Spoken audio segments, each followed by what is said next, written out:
equals does your device need fixing? We offer a free diagnosis. We pick up and deliver right to your door, no calls or travel needed. We send you a quote before repairing, and only go ahead if you approve it. Easy, transparent, and professional. Link in description. To begin, ensure you have the following tools ready: a Phillips screwdriver, a flathead screwdriver, and a clean cloth for dusting. First, unplug your Dyson SV14 from the power source to ensure safety during the process. Next, locate the filter compartment, which is typically found at the back of the vacuum.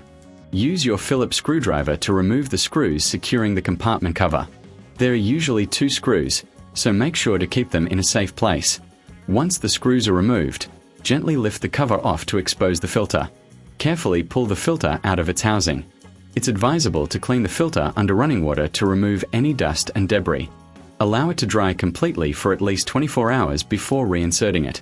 If you notice any damage or excessive wear, consider replacing the filter entirely. Remember, a clean filter is crucial for maintaining suction power. While you're at it, take a moment to inspect the internal components of your vacuum. Use a clean cloth to wipe away any dust that may have accumulated inside. This will help keep your vacuum running efficiently. If you find any issues or if this seems too daunting, remember we offer professional diagnosis without obligation. Now, let's move on to the trigger replacement. To access the trigger, you'll need to remove the main body of the vacuum.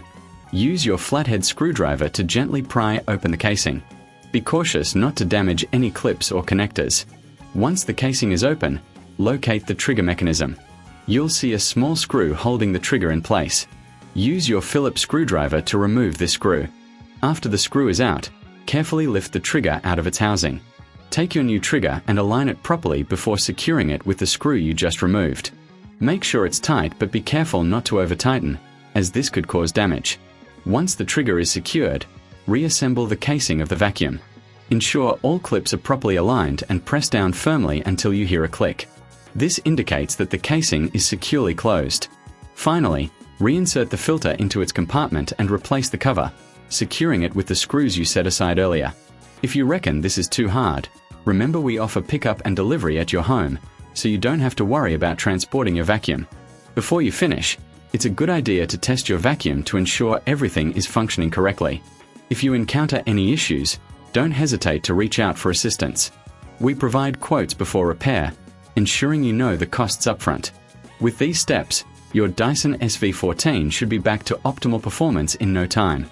Does your device need fixing? We offer a free diagnosis. We pick up and deliver right to your door, no calls or travel needed. We send you a quote before repairing, and only go ahead if you approve it.